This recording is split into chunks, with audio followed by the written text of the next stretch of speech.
The need for security is paramount for the everywhere cloud as organizations increasingly evolve into hybrid environments.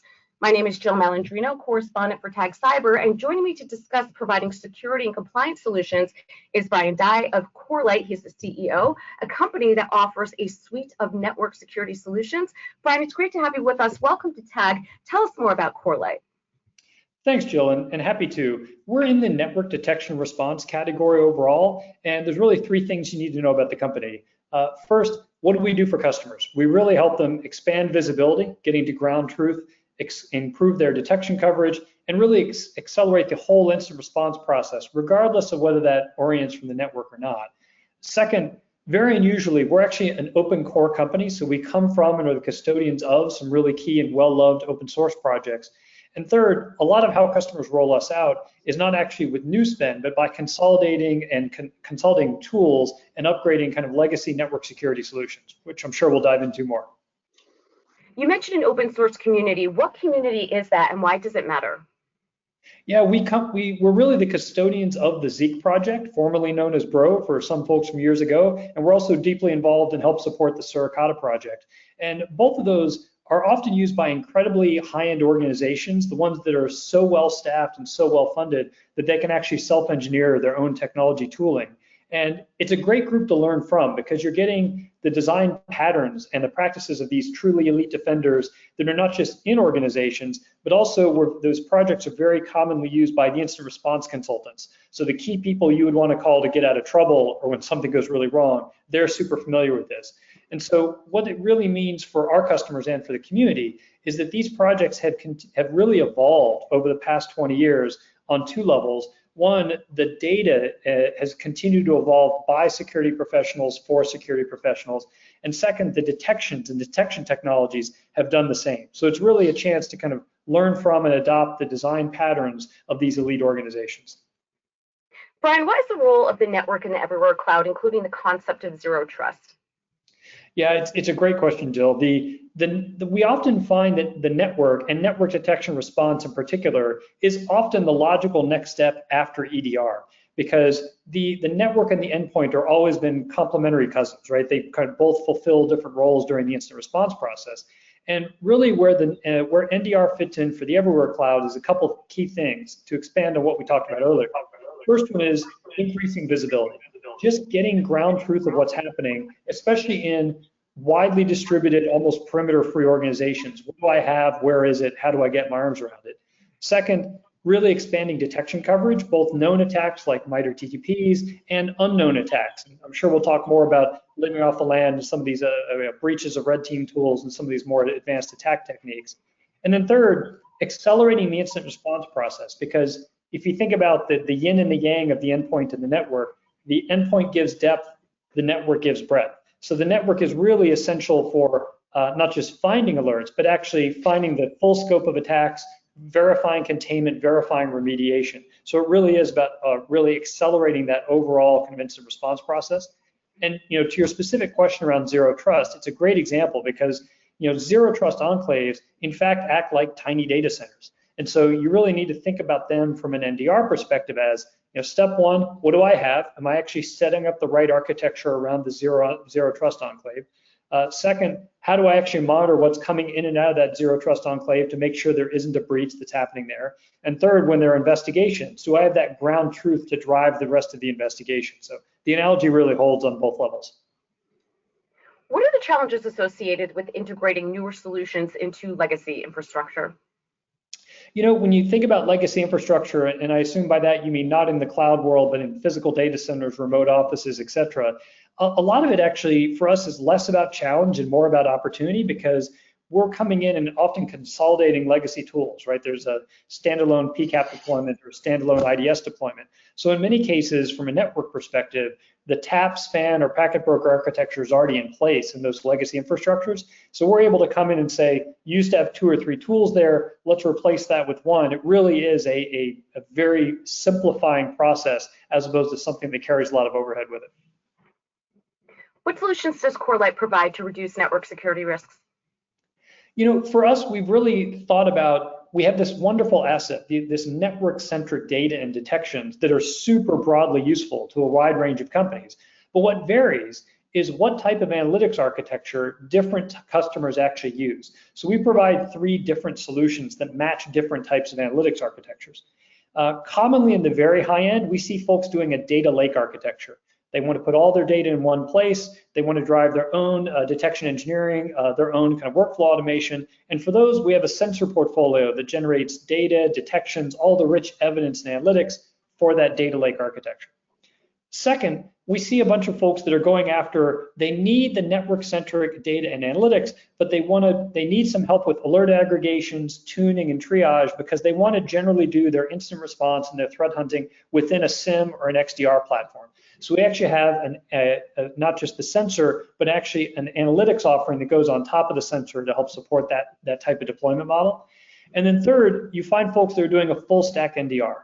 Gartner calls this the SOC triad, where you do your endpoint detections in an EDR, you do your network investigations and threat hunting in an NDR, and then you just put the alerts in your downstream SIEM.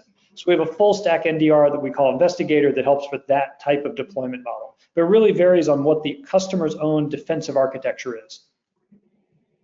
What differentiates your solutions from competitors? There's a few things here. I mean, some of it is kind of classic speeds and feeds. So, we tend to drive incredibly high performance. So we're actually not just purchased, but actually deployed and rolled out at scales of 1 terabit per second, which is just a mind-boggling number. I mean, that's Library of Congress of MP3s every minute or so. It's staggering. We have the flexibility that I just talked about, where we can offer different customers with different deployment architectures the right way to consume NDR as a category. That's very, very different than how everyone else in the NDR category grew up. They all, everybody kind of looked at NDR and said, let's just build it like EDR. And that analogy only works part of the time. So that's a big difference. But probably the most important difference is the open source heritage that we talked about earlier.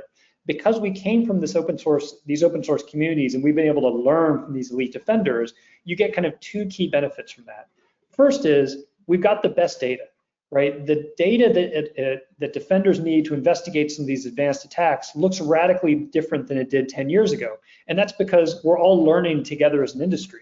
And we're learning from and evolving with these incredibly high-end elite defenders. So the data is incredibly high quality. It gives you the best chance of finding and disrupting that next advanced attack. So that's one big one. And the second big one is, again, because of that open source community and that heritage, there's an entire ecosystem. So you're not single-threaded through a given vendor. And that includes training classes at SANS, a big technology ecosystem, but it even extends to some new innovations like ChatGPT. Right? These large language models, because they're trained on what's available broadly in the internet, they are already aware of projects like Zeek and Suricata. So you can actually, and we have customers doing this before Corelight did a thing with the large language models, they were using ChatGPT to understand threats, understand alerts, accelerate incident response out of the gate without that vendor dependency, because you're really able to take advantage of a community and an ecosystem and not be single-threaded. Brian, share an example of what your customers are doing now that might surprise us. Oh, it's a great question because I never cease to be amazed by what creative things folks are doing with, not just with our technology, but with the data we generate. I'll often joke that great data is, asking what the use case is for great data is like asking what the use case is for plastic. It's all of them. And we had a customer that unfortunately was under an 8-digit ransomware demand. And they had used us to help really investigate the totality of that attack, kind of like what we talked about earlier. They could, once they got the demand, they could understand the scope of the attack, they could confirm the attack containment, they could confirm remediation. And what was really powerful at the end, and this is the surprising point, is they could confirm that while the attackers were claiming they had stolen a chunk of information, we helped them prove to themselves, to their attorneys, to their audit committee, that the attackers had only stolen 10% of what they claimed they had. And that gave that organization the confidence to actually fully decline paying that ransomware demand. And so when you can save yourself an 8-figure ransomware demand, that's real power. We're really privileged to be a part of that. What security model is optimal for the everywhere cloud? It's such a great question, and I love your kind of framing on the everywhere cloud. I think the big change now is so many folks are still in the security model of protection and detection. And for the everywhere cloud, because of the breadth and because of the increased access to red teaming tools, I think we need to move to adding resilience to our mental model here. And resilience is recognizing that just like we needed the detection phase because attackers were bypassing our protection defenses, we've got to recognize that attackers are now able to evade some of our detection defenses as well. And that means you've got to have a way to find, respond, and disrupt those threats. And the key word is actually disrupting, right? Being able to find and disrupt the threats. And within that, of course, a bunch of the existing strategies need to continue to carry forward. So prioritizing coverage, prioritizing assets, prioritizing threats in the context of the organization, that part of what I hope is the default security strategy continues to move forward. But the big change with the everywhere cloud is to actually add resilience to those classic pillars of protection and detection. And finally, Brian, what are some ways CISOs can more effectively communicate network security needs and solutions to senior management and the board while also being mindful of costs and budgets? Yeah, communicating in the language of the business when it's a highly technical domain and you've got a variable level of technical depth in both the exec team and the audit committee is a perennial problem. So I'd recommend a few things. First, start with the metrics that matter. And in particular, I think a metric that CISOs understate is coverage. Coverage in environment, coverage in time, and coverage in attack types. Because if you don't have visibility and coverage of your environment across your defensive tooling, that becomes actually a risk multiplier to every other metric that a CISO might be tracking. So I think number one, you've got to start with the metric that matters. And by the way, that metric is very easy to communicate to the rest of the organization, right? Folks understand coverage pretty natively. Second, just like we were talking about, you do need to prioritize the gaps in coverage or controls following the risk assessment for the organization, because not every gap of coverage is going to be created equal. They don't all justify spend. They don't all justify the same amount of spend. So showing the fiscal responsibility and the business alignment behind prioritizing those risks is really important. And then third, you've got to show the operational alignment, right, within the security team. So for example, showing how you can impact. So I wouldn't tackle this from a perspective of network security. You tackle it from the perspective of how the entire SOC is operating, and then you look at how a particular project helps force multiply what that technology can do across the entirety of the SOC.